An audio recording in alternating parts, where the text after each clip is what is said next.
Very good evening. Jai Shri Krishna Guru. Thank you for joining Sai Satcharita Parayan. I hope you all had a very good weekend and a good day today. So let us continue from where we began. Om Shri Gurubhyo Namaha, Om Shri Ganeshaya Namaha, Om Shri Saraswataya Namaha, Om Shri Guru Dattatreya Namaha, Om Shri Mahalakshmi Namaha, Guru Brahma, Guru Vishnu, Guru Devo Maheshwarah, Guru Sakshat Parabrahma, Tasmai Shri Guruve Namaha. Shri Sai Satcharita, the life and teachings of Shirdi Sai Baba. Chapter 24, Baba's Splendid Sense of Humor. We stopped at verse 63 and Baba was discussing about the Guru and the God, where you cannot see a difference between the Guru and the God. Now let's continue with further explanation and understanding what is the importance of the Guru and the God. It is like reading the whole Ramayana, but not knowing at the end of it how Sita was related to Rama. Give up the thought of duality and know that the Guru and God are one and the same. Guru Sakshat Parabrahma. Please do not go by the appearance of your master because he just has manifested in that particular body. He is donning that garb, okay? So don't ever judge him by the appearance or how he portrays himself to be. Know that he's the Lord Almighty himself. My Krishna Guruji, Krishna Guruji, he is the Lord Krishna himself, the essence of him. But people mistake him very much. Oh, he's such an ordinary, average human being. Why? Because he appears extremely ordinary. So do not ever mistake or have a preconceived notion or try to come up with your own judgments. Never judge the great divine masters when you ever meet them. By serving the Guru with a pure heart, all desire for sensual pleasures will be uprooted completely. The mind will become pure and unblemished, and the self-illumined, real self will manifest itself. By serving the Guru with a pure heart, all desire for sensual pleasures will be uprooted completely. See, we think service unto the Guru is a very beautiful and a profound truth. People think service means that they come offer some fruits, flowers, or some sweets to him, whatever that they think that they want to offer. And that is what a service means. No, service unto the Guru. What does it mean? When you come into a ashram, wherever the master is living, that is an ashram. So let me explain. Ashram doesn't have to be a place where there is, actually in today's day and age where they call the ashram, where they have a place somewhere in the outskirts, it's secluded, and then there is a Guru there. A lot of people come and live there, but they do not get to meet the Guru or have the personal one-on-one. When here, the service to the Guru means where the Guru is residing, where the real master I'm talking about, not the conglomerates that the gurus of today's day and age run, okay? Now, when you go to meet a real master, where the real master, wherever he's living, that is that ashram. And what is the service? The service is you go and do, work in that ashram. You do seva to him. What kind of seva? It could be anything. The Guruji says, go and get me a glass of water. Clean the kitchen, clean the toilet, do whatever it takes. But see, the Guruji is never going to force you to do anything. You have to, on your own will, be willing to do the service, okay? The great divine masters will never say you have to do this. Please know that when you serve the Guru with a pure heart, what does it mean is you will redeem yourself of all the karmas. Means all your karmas will wipe out. It will be washed away.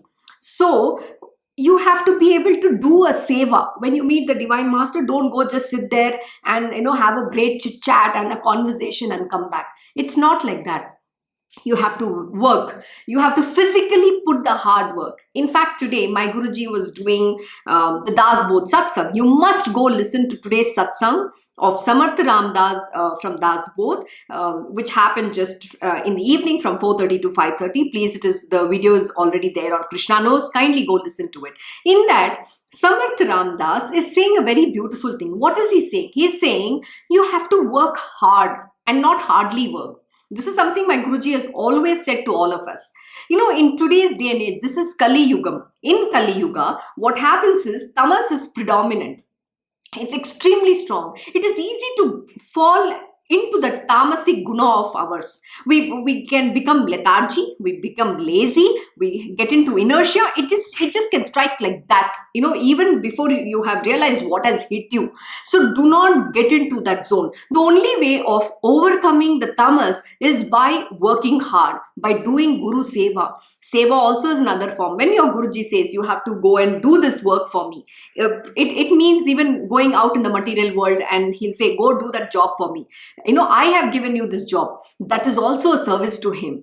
Plus, when you're under his presence, you can even wash the dishes, or just clean the floor, mop the floor. You could even sing bhajans, kirtans in the prayer room, whatever that is, right? Every aspect of seva, it can be any form or any kind of seva that you want to do, but doing that with a pure heart is extremely important. And please know this: don't never ever do anything with an intention or an ulterior motive that you're going to get something from that.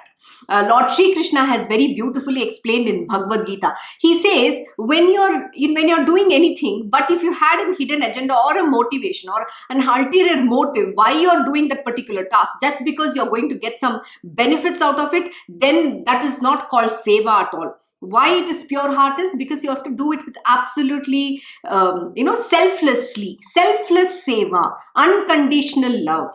And it has to be done with absolute love and devotion. Because you love your great Guruji, you love your great master, and you want to evolve on the path of spiritual. That is why you're offering that save.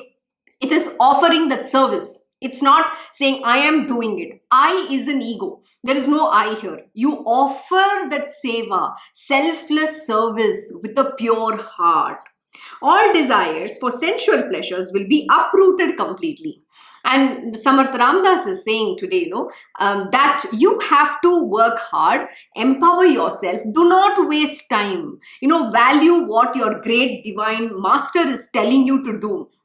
Learn from him. Use your time efficiently, build knowledge, develop knowledge. My Guruji has very beautifully explained. We waste time by watching Netflix, Amazon Prime, you name that, sitting and watching all the crap online.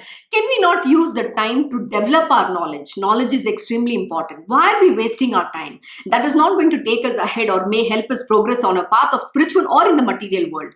So you have to become extremely disciplined. Time is an essence of Lord Shri Krishna himself. He has very beautifully explained this in Srimad Bhagavatam. You should go listen to my Guruji's satsang on Srimad Bhagavatam. And in that, Lord Shri Krishna says, time is an essence of my own self. So if you do not respect and value your time, you're disrespecting the God Almighty. And then you will fall accordingly. And then time is never going to wait for you. So no matter how much you try and run after it, it's never going to be there for you. So respect your time, be disciplined, and do everything in clockwork precision and hard work. It's not about hardly work. All desire for sensual pleasures will be uprooted completely. Then when the purification of your heart happens, whatever the desires, it's there within you, that will be completely uprooted. You will become desireless being, and you will then attain renunciation. It is not so easy to overcome our desires. It is only through Guru Seva can you overcome your desires. And the Guru will slowly remove all the desires that is there within you. The mind will become pure and unblemished and self-illumined. Real self will manifest itself, and then that real self will manifest itself on its own will at the right time, at the appointed time. Moksha Moolam Gurur Krupam. Then when your Guruji is extremely pleased with your devotion, pleased with your service, pleased with everything that you're doing, then he will grant you that moksham. The self will manifest itself with the Guru's grace alone, not otherwise. And so, when Baba willed it strongly, it was as easy for him to produce the gram as washing his hands. In fact, he showed leelas far stranger than these in no time. An ordinary conjurer waves a charmed bone and produces any substance at will by his hypnotic powers, just to irk out a living. But Sainath is a conjurer unique and most remarkable, and oh, how grand was his sport. If he wishes, he will produce innumerable gram grains, all in trice. I'm going to give you a very beautiful story that happened real time with one of my Krishna Guruji's disciple. And this is the reason why these divine miracles happen. It's not miracles, but that is the reality, okay? That happens only to establish that faith in you, so that you know that for sure, yes, this is going to happen. My Guruji's grace is with me. It is only to establish that faith in the divine. So one of his students had come to him. And then, okay, before that, I'm going to take a step back and explain to you a little background about my Krishna Guruji. My Krishna Guruji's great grandparents, Raghunath Rao, Raghunath Rao Tendulkar, Savitri Bai Tendulkar, and Babu, his great grandfather, great grandmother, and his grandfather, all were the ardent devotees of Sai Baba. In fact, Raghunath Rao Tendulkar and Savitri Bai Tendulkar's pictures are there in almost every temple of Sai Baba across India. And they were serving Baba, literally living in Shirdi, okay? They never came back. They used to live there and serve Baba. And Baba had given them the Udi. And that Udi is there with my Guruji. So my Guruji's body's background is that they're all associated and connected with Shirdi Sai Baba himself, and they have served him. Now that Udi is there with my Guruji. Now one of his disciples, when he came to meet my Guruji, he had this big doubt. He wanted one of his daughters to get married. So he had a lot of dilemma whether that's going to happen or not going to happen. You know, whatever. He had his own wish. And my Guruji had taken a small little bit of Udi and he packed it in that we say potli. He made a nice pack in a paper. He put that Udi and he packed it and he had blessed it and he had given it to his disciple. And then what happened was my Guruji's disciple had taken and he had kept it in his safe somewhere, very safely. He had left it over there. And once they had invited my Guruji and us, some of my Guruji's disciple to come and visit them, and there was a satsang organized and a very beautiful lunch organized as well. So my Guruji and a few other disciples, of course, I was not there and I was in Singapore at that time. So they all had visited this particular student, and and during some period where they were doing Sai Baba's puja. And it was on Thursday. I still remember that bit. When they visited and my Guruji was explaining about Sai Baba and all this, right? He was talking about that blessed Udi, which he had given it to my, that is not mine, I mean my Guruji's student.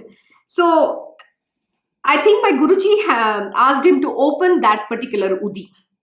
And then he opened, that had converted itself into akshata, the rice, the consecrated blessed rice, which we offer to bless people. What does that mean? That was telling him that your daughter's marriage is definitely going to happen in the most beautiful manner. So have that faith and do not lose hope.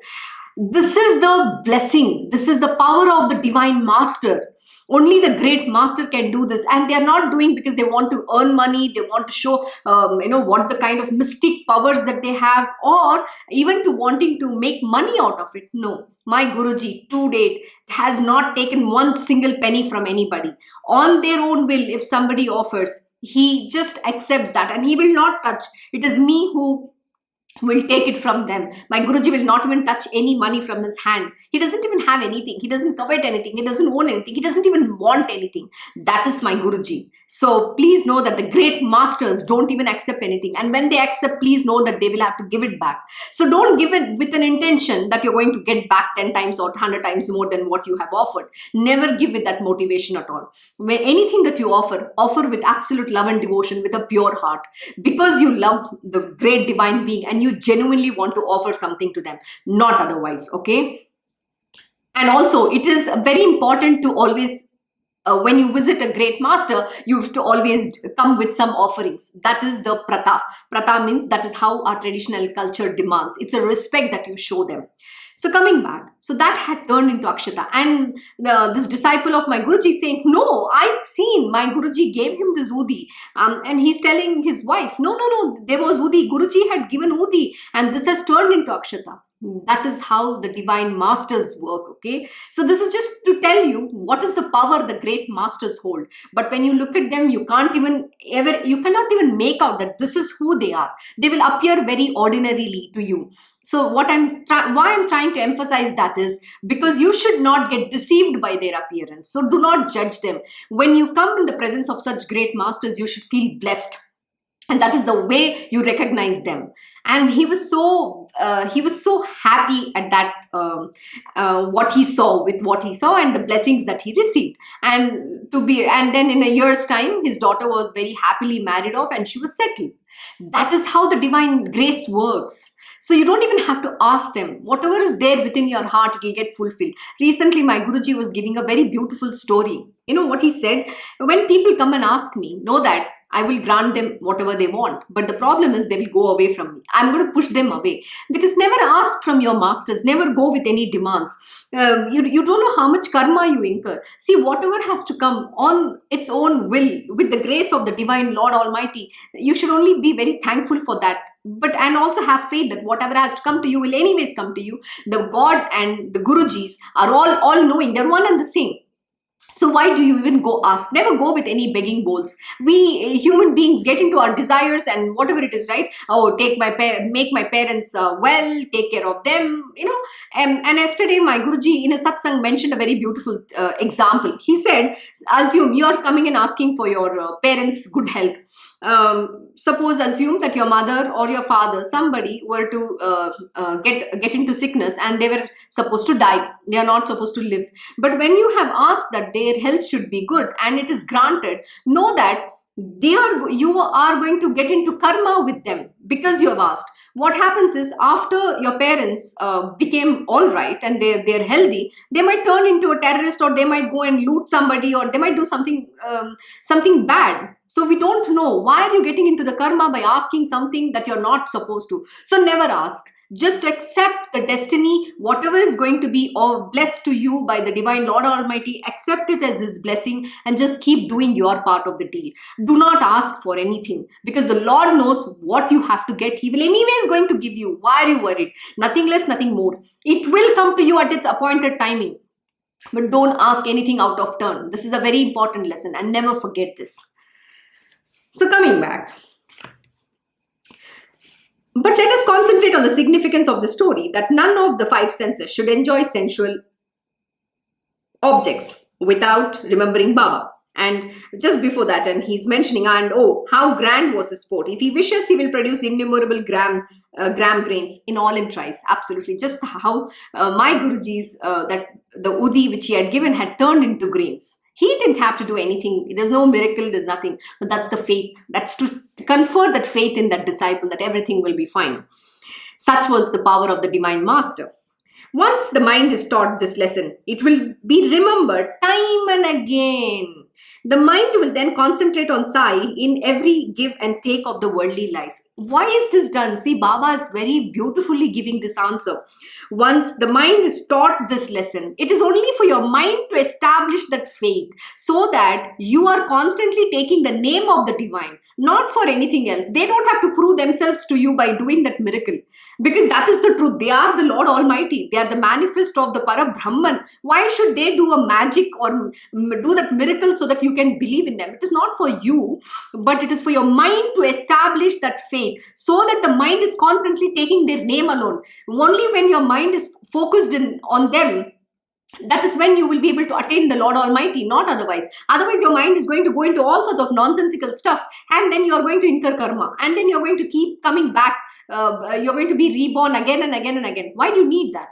So here Baba has given a very beautiful explanation. Once the mind is taught this lesson, it will be remembered time and again. The mind will then concentrate on Sai in every give and take of the worldly life. Then, no matter whatever you do in the material world, then you will only remember Baba at all that time, and you will remember the divine Lord Almighty, whoever is your Guruji, whatever is your Ishta. You will constantly remember that one divine Almighty alone. in all your material worldly undertakings as well. So then, where is the question of you incurring karma? Anything that happens, you'll say it's a will of the divine. You'll offer everything at his feet. So there's no karma accruing. And most importantly, then you'll concentrate your mind on that Lord Almighty. Then your mind is not going to wander in all other sensual pleasures. The pure Brahman will most certainly come before the eyes in its perfect form, with all the attributes giving rise to devotion, liberation, and renunciation, and leading to the attainment of that highest state. Absolutely right. I'm going to reread this. The pure Brahman will most certainly come before the eyes in its perfect form, with all the attributes giving rise to devotion in you. What happens when your mind is concentrating on that divine form? Sorry, I'm reading it all over again. The pure Brahman will most certainly come before the eyes in its perfect form, with all the attributes giving rise to devotion, liberation, and renunciation.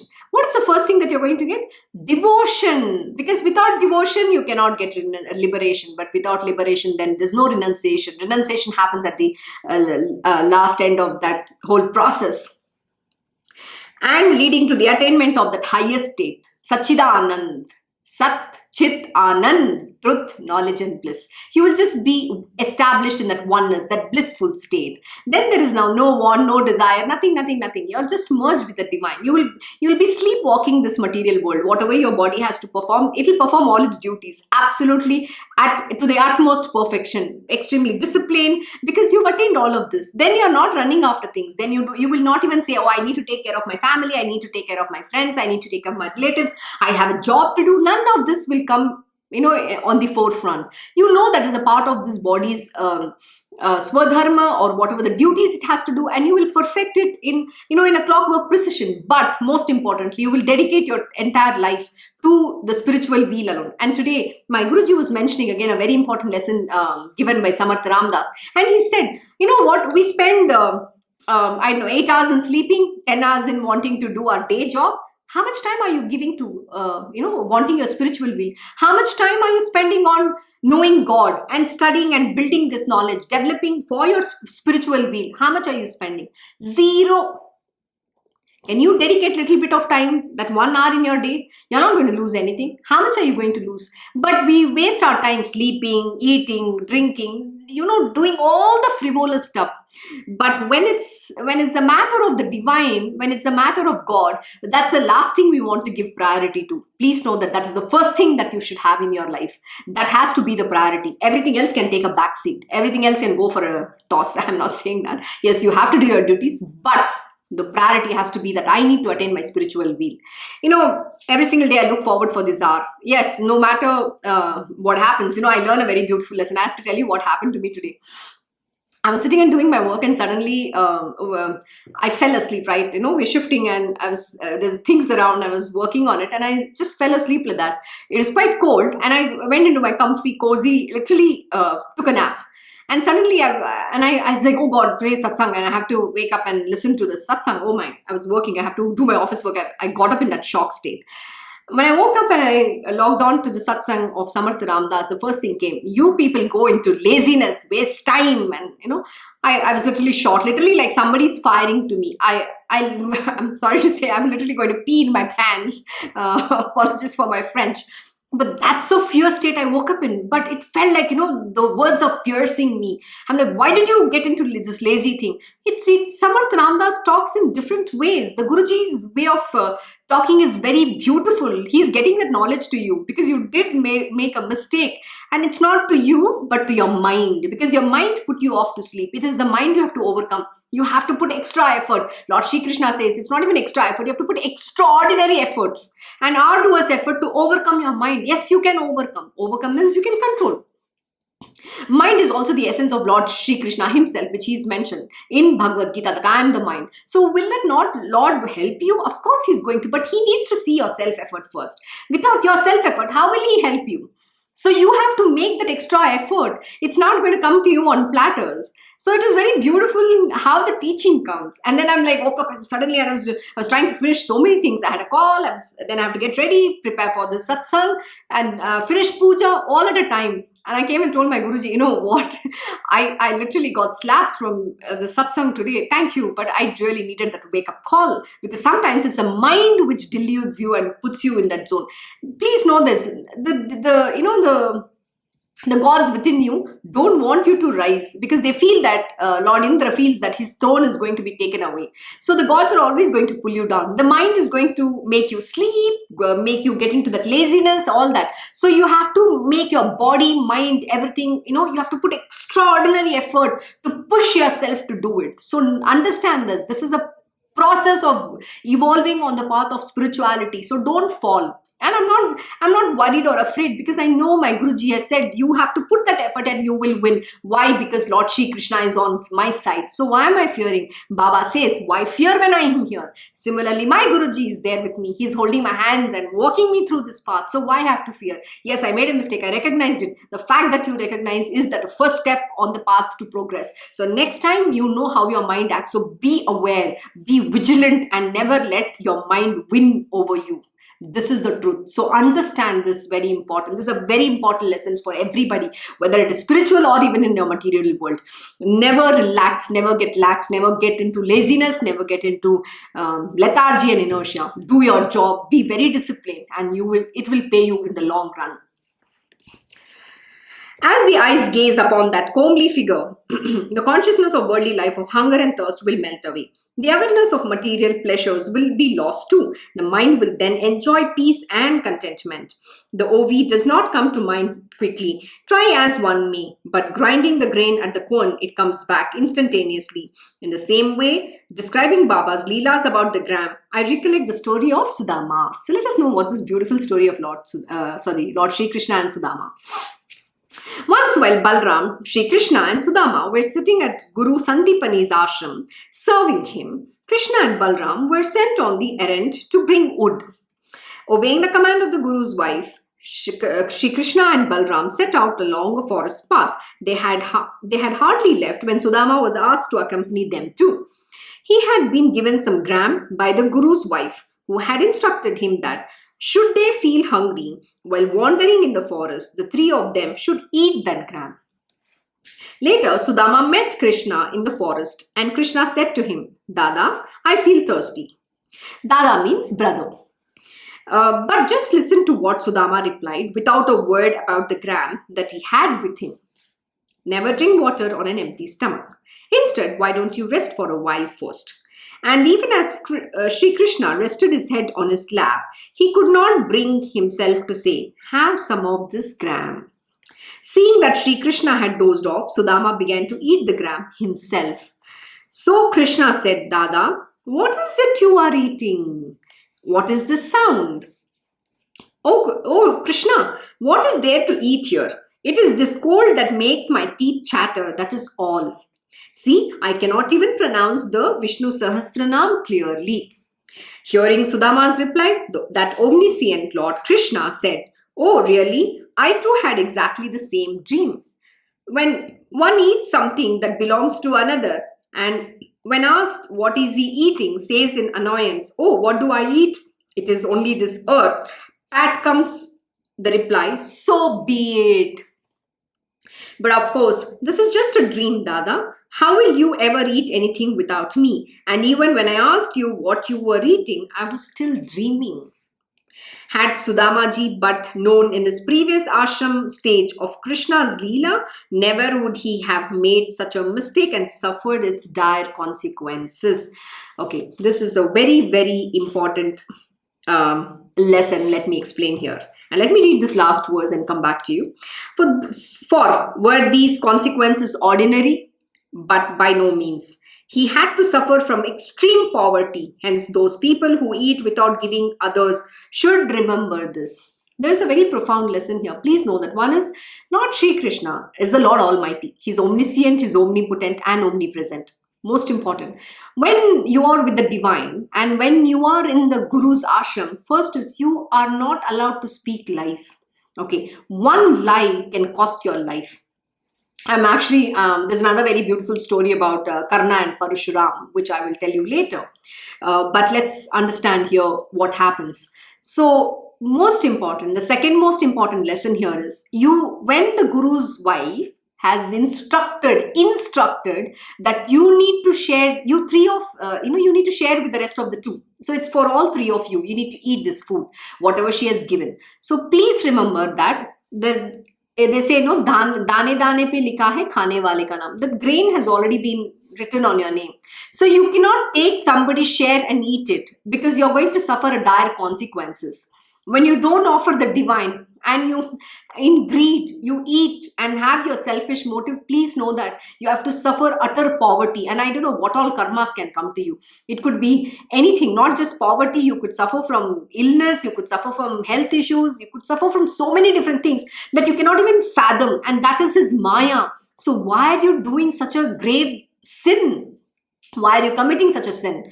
And the next important thing, there's also a very important lesson. Always give others and then you eat. You have to share it with everybody. That's another very important lesson here. And so, never speak lie. Even when the Lord Almighty knows that you're eating it, and He knows, and then you end up doing this. So, what kind of knowledge are you gaining? Has the Guru taught you this kind of a lesson that you have to speak lies? Has the Guru ever said that you should all eat by yourself?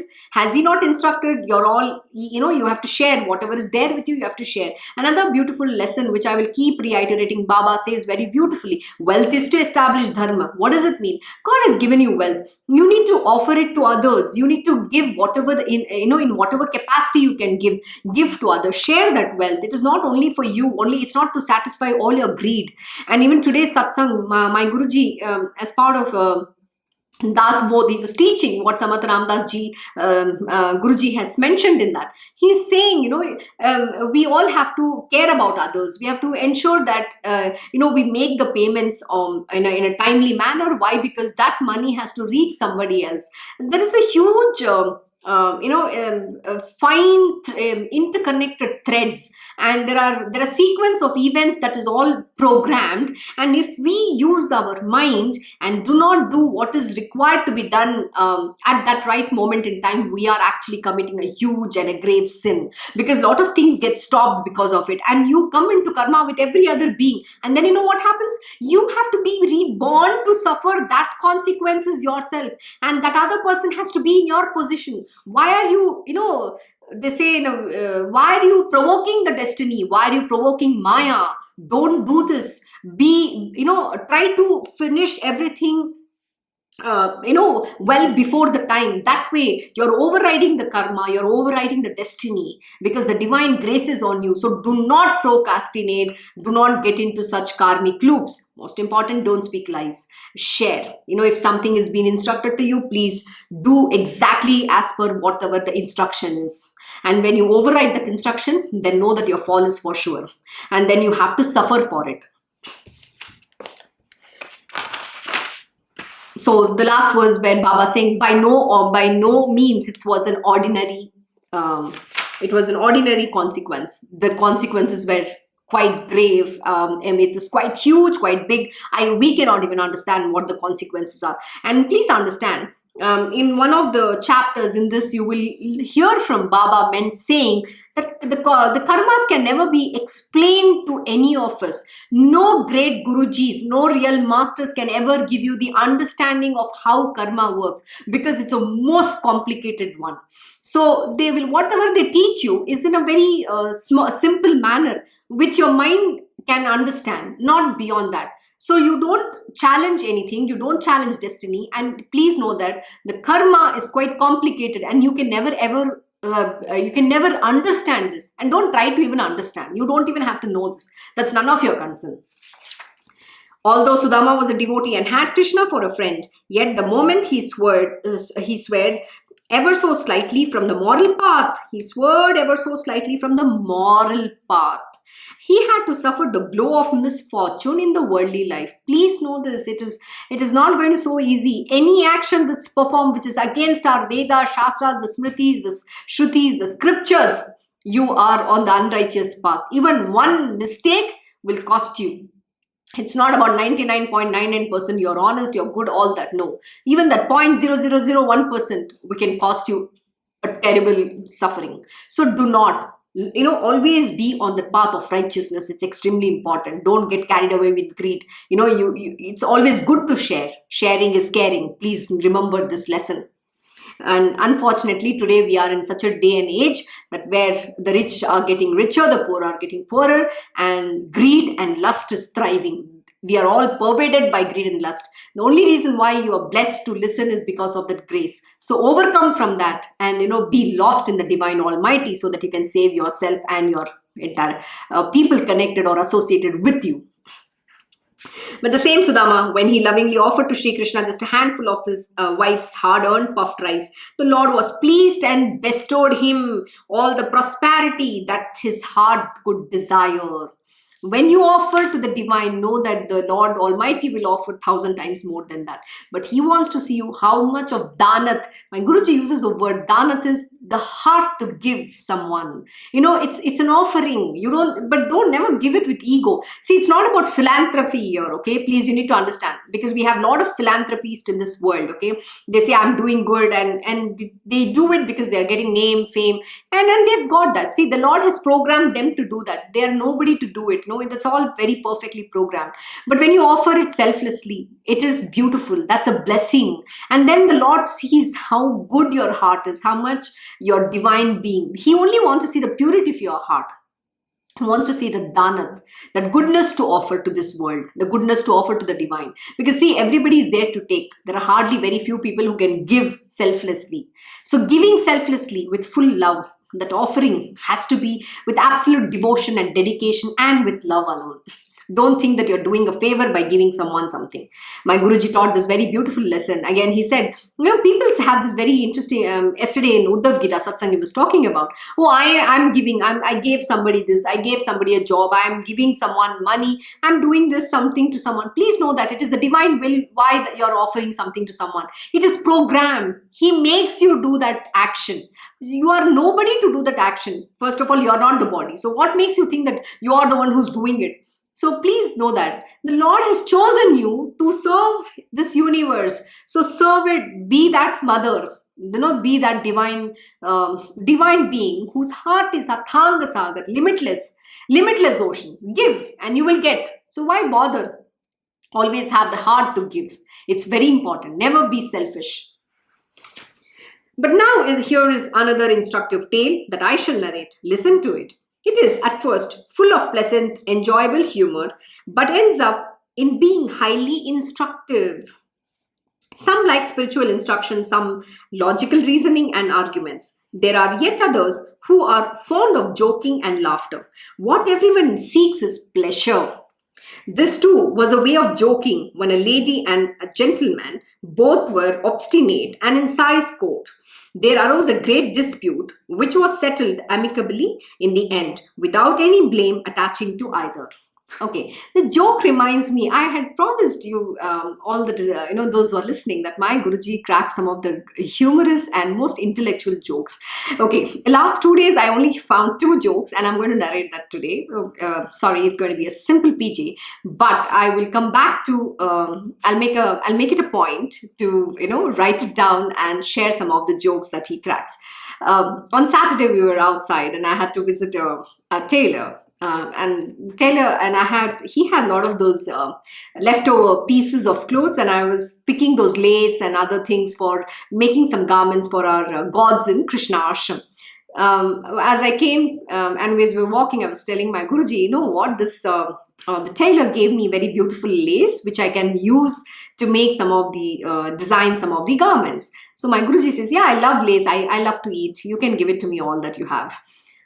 For a moment, it's like, you said tube light. Oh, it takes little time. Oh, okay. My Guruji loves lace chips. So it's a play upon words. So he's so witty and so fast in cracking this. And then one of his disciples' name is Chitti, Chitti. So then yesterday when we were out, he sends a message, very humorous message. I'm waiting. Should I make tea for Chitti? It's Chitea. So it's again a play upon words. That was very cute. And then I said, yeah. So I hope you find it interesting as well, but sometimes it's so cute the way he comes up with jokes. He's so good, and that's how the great gurus are. Okay, so let's continue now.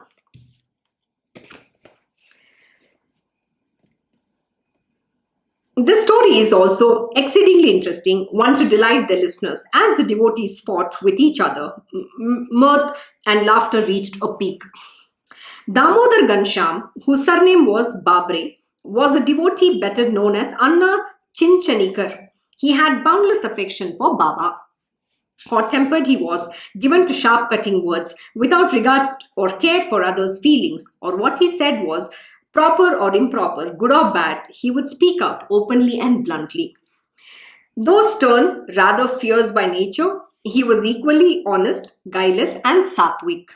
It was as if a loaded revolver was on his head, constantly ready to explode at the pull of the trigger. It reminds me just of me. I'm sorry. I can't laugh. I can't stop laughing. Yeah, it's like many a time my Guruji will make a fun. She has Bofor guns ready to, fire. Everything was done at once, there and then. There was no question of credit dealings, without deference or consideration for others. All transactions were down to earth and prompt. Absolutely, I have to write, then speak out. I will not even wait or check whether it's the right moment or not. But after coming and learning under my Guruji's guidance, under his wing, he's toned me down completely and has taught me, to have that patience and not just blurt out. Listen, that's something he keeps cultivating within me, and I will have to give it to him. Whoever I am and whoever I will be, it is nothing but my Guruji's grace alone. It is he alone who works through me, and I'm eternally grateful and eternally indebted to my great master. I cannot have it any other way, and his ways are so sweet. One may be able to hold burning embers in hand, but Anna's temper was more scorching than that. But for all this, for all this, he belonged to a species utterly guileless and straightforward. That is why Baba loved him. Absolutely, my Guruji also says, your guileless heart is what I love. And you're just a very straightforward person. But the most important thing that we all have, there are always the positive sides and also the negatives. But we have to overcome the negatives and hone it and channel all that strength that we have for attaining the highest weal, both in spiritual and in our personal, professional world. That is what my Guruji teaches. You have to become smarter. You have to also become absolutely good, personification of goodness. That is exactly what spirituality teaches us. One day in the afternoon, Baba sat in the mosque, resting his left hand on the railing and surrounded by his darbar. Baba would, at such times, appear to sit quite indifferent and detached, but without anyone realizing it, would spark off quarrels among the devotees, ending in their going off in a huff. Sulking, he would then pacify both parties in the end. Absolutely. My Guruji, people say he's absolutely mischievous. And sometimes my Guruji would, provoke. They call him, they call in a Hindi word, they say Kala Kandi master. Means, it's how Lord Shri Krishna would, play mischief with one against the other. So my Guruji is extremely good and he will just watch the fun. He's literally that, Lord Shri Krishna himself, and he'll make all these leelas around him. And each one wants to murder and get to the throat because of my master. That's who he is. It's amazing how he does this. I'll someday, make down all of this very funny things that he does and narrate to you all. And of course, I need to write write my journey with my master, and in that also it'll come across quite a bit. So coming back, some devotees would be busy pressing the sides of his body, some would be pressing his feet, some others pressed his back and the stomach. They were all eager to serve him in one way or another. Baba was a child celibate who lived in perpetual continency and was pure in conduct. He therefore allowed both men and women to serve him. Anna, standing on the outer side, he had bent forward and was slowly pressing Baba's left hand, but listened to the position on the right side. There was a lady devoted single-mindedly to Baba, whom he addressed as mother, while all the others called her Maushi Bhai, maternal aunt. That's a Marathi word. Though she was to them Maushi Bhai, Her real name was Venubai and surname was Kaujalgi. Her faith in Sai was unparalleled. Anna had crossed the 50-year mark and had lost all his teeth. Mavshi too was elderly and mature. It was between these two that the dispute arose. Anna was with his wife there to serve Baba. The matronly Mavshi was a widow. So vigorously did she press Baba's stomach that Mavshi could hardly control her breathing. Pure at heart, Maushi Bhai put all her strength into serving Baba as she twisted both her hands to knead his stomach vehemently. Standing at his back and taking a firm grip, she began churning his belly by pressing hard again and again with both her hands, as if it was buttermilk that she was churning in a vessel. Preoccupied totally in chanting Sainam, Maushi Bhai went on pressing and kneading fearlessly. Baba too gave no sign of being under any intense continuing bodily pain, as if it was all conducive to good health. But it was truly a most extraordinary way of massaging, flattening the stomach and back into one. No doubt it showed her intense love for Baba, but the onlookers were moved to compassion at Baba's suffering. Knowing it to come from pure, sincere love for himself, Sai would of course accept such excellent service from the devotees, so that they may remember him all the time, and thereby achieve their own weal. After all, how much could have been our penance that we should thus have been blessed with the saints' sacred company? Nay, it is truly Sai's mercy in not rejecting his devotees that is responsible for this. Oh, but what skill there was in those undulations of the lady as she massaged with her vigorous movements. Baba moved up and down, and so did she. It was an amazing manner of serving somebody. However, Anna on the other side was quite steady in his movements as he slightly bent forward. The lady, who was deeply engrossed in her work, was quite unaware that with her every movement, her face too went up and down quite forcefully. Listen to what followed. A very beautiful story. Let me come back to also a very sweet story in this regard. But first, let us understand what Baba is going to say. The lady was quite pleased with herself as she kneaded Baba's stomach with all her strength in her sincere desire to serve him. But in so doing, she happened to swing a bit too far to one side, with the result that her face came quite close to Anna's. Mavshi Bai was very witty and quickly seized this opportunity to say, "Oh, how wayward is this Anna? He's asking me for a kiss first." Are you not ashamed of your white hair that you should want to kiss me? As she said these words, Anna immediately rolled up his sleeves too. Old and haggard that I am, he said, "Am I such a fool? So absolutely crazy? It is you yourself who have joined the battle here and are ready to fight with me." When he saw that a quarrel was flaring up, Baba, who had at heart a loving concern for both, thought of a clever stratagem to pacify them both. Very affectionately he said, "Anna, why all this unnecessary uproar? And I really do not understand why is so improper about kissing the mother." See, so beautiful. The way the great gurus do is so beautiful. He used the word mother. And then, of course, it just nullifies everything. Don't you kiss your mother? As a mother, when you kiss, there's no feeling of lust in there. It's only very divine. But it's your mind which needs to be controlled, because your mind shouldn't still think about it in a lusty manner. Then it's dangerous. So then Baba so beautifully put the thought, oh, what happens if you kiss a mother? How does it matter? So in their hearts, they both felt ashamed on hearing these words. Words of jesting and teasing remained where they were. Instead, a good-humored laughter filled the air, and everyone enjoyed the joke greatly.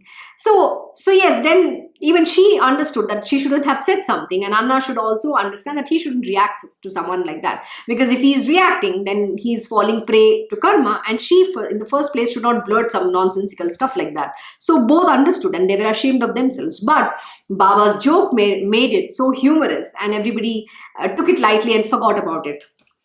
The story as such seems quite insignificant, but the shrewd listeners will appreciate it for revealing to them as to how one can silence a person in so many different ways. Here Baba is also teaching how do you in a very beautiful manner, silence in some of these situations, how you have to make it humorous. And my Guruji is one of the greatest one in all of this. Sometimes he will provoke and watch the fun. Sometimes he will say certain things and put off that, because he knows if certain situations are going to go far beyond out of control, then he will very beautifully talk in a certain manner which is not going to allow you to continue that discussion further. And my Guruji is so smart.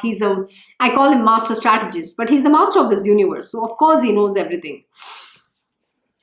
If both of them had the same affection for each other as between a mother and her child, such a dispute would not have arisen, and anger would not have been provoked either. A person may burst out laughing while being caned and dissolve into tears when hit by a merest flower. It is a feeling that causes these waves of emotions. Who does not have this experience? Everybody, but natural, because we are carried by the emotions, and emotions are connected to the mind and the body and senses. So why bother? So first, overcome all of this mind, body, senses, thinking that you are the body. That's the most important thing here. Baba's natural ingenuity was truly astonishing. So appropriate were his words to the occasion that the listeners were not only satisfied fully, but had instantly learned the lesson. On one other similar occasion, when his stomach was being kneaded vigorously, one of his great devotees felt a compassionate concern and anxiety on its being carried too far. Lady, have some mercy, he pleaded. Is this any way to press the body? Oh, have some compassion in your heart. Baba's veins will burst otherwise. As these words fell on his ears, Baba quickly got up from his seat and, taking the baton in hand, struck the ground hard with it. His temper flared up dangerously, and the eyes, glowing like burning embers, rotated as he glared all round. At that moment, who would have the courage to stand before him? Okay, this is again a very beautiful story, and I will narrate to you what my Guruji has taught about it. See, the reason why the great gurus allow for certain people to offer this service is because to each his own, okay? Everybody has a way to do service. And actually, I've been in this situation many a time. Sometimes when my Guruji's disciples do seva to him, somebody is pressing the leg, somebody is doing his head massage, and my Guruji has certain pain in the leg, okay? So you have to gently press it. But some of these disciples don't understand. And when I say, please press softly, right? Don't press so hard. It is hurting my Guruji. My Guruji will say, why are you interfering? Why are you saying these things? But for me, I know for my Guruji it pains, because he has many a time told he will allow people to press even if it is hurting him, because it is their love. But I know it is hurting him. And to me, he is Lord Almighty. I'm quite concerned. So I can completely empathize in what the situation is of someone who's so much loving and watching how painful it could be for Baba. But for them, they are not the body. It doesn't hurt. But we don't understand that. And then next time when he's like one of his disciples would massage my Guruji's head, and I know it's like going too hard or something. I'm like, no, do it slowly. It has happened few times. And my Guruji will say, can you just shut up? Why are you interfering? Just go out from here. But I say, no, it's hurting you. I know it hurts you because you cannot press so hard. So, and see, if they don't understand, so completely understood. But for me, my Guruji is priceless, he's precious, but to each his love. So this is a very conflicting thing, and everybody wants to come and do their part of the deal. They want to do service, those who lovingly come and they want to press his feet. Some wants to massage oil, and some wants to massage his body, all that. And he allows. The great divine masters allow. Why? Because it's out of love. And for them, though it hurts, they bear that pain only because they just want to give you that opportunity so that you can serve them in whatever way you want to, and show your love in that form. But many a time when I'm watching that, it appears like, oh, it's hurting my Guruji, it's hurting my Guruji, and he'll say, please get out, don't even be here. So and then here what exactly Baba is saying is that, so to each his own. And my Guruji will say, you think I am incapable of handling it? No, I know, Guruji, you handle it, but still, but if comes. So it's to each one his love. Actually, Lord Shri Krishna in Vrindavan. If you read some of Shri Krishna's story, it's so beautifully mentioned, how Radha Rani would gets very jealous because Lord Shri Krishna had gone and met with Chandravali. And Radha Rani would say, oh, the only reason why I don't want you to go is because she can't take care of you exactly the way I take care of you. And to me, it's exactly like that. Many a time I say, no, I know better how to take care of you. These people might not be taking care of you in the same manner. And Radha Rani's love was so high because she cared about how you need to serve Lord Shri Krishna. And so it's very sweet. All these are Leelas. But in everything, if you look at everybody, if you take every character, everybody, right, every disciple, everybody is only serving. They're devoted to the divine alone. So Lord accepts everything in whatever way they are offering. That is the greatness of these divine masters. And how sweet is it, right? Until you don't evolve on the journey and are with the divine master and experiencing that, you can never understand what it actually means. You have to be in that position to undergo that experience and learn from that experience. And until you don't experience, you can only try to correlate or try to imagine, but this is not something you can imagine. You have to actually go through that experience. So coming back. So holding on one end of the baton with both his hands, he thrust in deep into the hollow of his stomach as he tightly fixed its other end into the pillar in front, embracing the pillar firmly so as to exert maximum pressure. The baton, which was in length a full arm and a quarter, seemed to have gone into the stomach full length, and an explosion of the stomach seemed imminent, putting an end to Baba's life. Firmly rooted as that pillar was, how would it move at all? Baba moved closer and closer, touching that pillar finally and clasped it tightly against his stomach. The onlookers were terror-stricken, fearing that his stomach would now burst. Everyone stood astonished. Oh God, what an unwarranted, shocking situation. What a dreadful calamity. So the people exclaimed, worried, what is to be done in such a grievous misfortune? And all this calamity just for that Maushi Bai? But Baba stood firm on his promise of championing the cause of the devotee. If anyone were to find fault with or criticize the devotee who was serving him, Baba would never tolerate it. Please know that to each is his own. This is something which my Guruji also has said. See, allow them. There's a reason why he allows everyone to do a little bit. It's okay. They are ignorant, and everybody's devotion is independent and nobody can come in their way. So the great masters allow this. Out of his love for Baba, the devotee felt that he should give a hint to Maushi Bai for Baba's comfort. But should it have ended up like this? But God himself was moved to compassion. Sai's anger cooled down. Giving up that fearful idea, he came back and sat on his seat. The loving devotees may have been bold and fearless, but seeing Baba's stern nature, he resolved firmly never to repeat that mistake. He had learned his lesson only too well. From then onwards, he resolved never to interfere with anyone, but to let each one do what he pleases, to each his own. Sai Samarth himself was powerful enough and knew well what to permit and what to prevent. Why should one try to judge the merits and faults of those who serve him? For these are only our subjective reactions that the service of this one pleases Sai or that of another is painful to him. We never nearly really know the truth. Absolutely, this is what it is. We cannot understand, we cannot judge. Why the Guru allows certain people to do certain things, he knows it better, and we should never interfere in anybody's service. But now, this was a tale of joking and humor, and each one will derive the lesson from the story according to his own capacity. Absolutely. It is what you take from all of the stories, right? It is based on your understanding and your knowledge. And the knowledge deepens as you evolve. So at this moment in time, that knowledge which you have to get is what you will derive from it. May the devotees savor its sweetness as a bee from the flower. Hemad humbly bows at Sai's feet. The chapter that follows is even more profound in significance. In it, Sai, the ever-compassionate one, will fulfill the wish of his devotees, devotee Damodar. That too is a great marvel. Calling Damodar before himself, Damodar who was harassed and wearied out by the problems in worldly life. Baba gave him relief from his anxieties. We'll be to all. Here ends the 24th chapter of Shri Sai Satcharita called Baba's Splendid Sense of Humor, as inspired by the saints and virtuous, and composed by his devotee Hemad Pant. I hope you enjoyed today's lesson and thank you for joining Sai Satcharitra Parayan. Have a very good evening. Om Shri Mahaganapate Namaha, Om Shri Gurudev Datta, Om Shri Sachidananda Sadguru Sainath Maharaj Ki Jai, Om Namo Bhagavade Vasudevaya, Digambara Digambara, Shripad Vallabha Digambara, Om Shri Krishna Gurunath Nathaya, Shri Guruve Namaha, Om Devi Durgaya Namaha, Om Shri Krishna Arpanam Namastu, Krishnam Vande Jagat Gurum. See you tomorrow evening at the same time.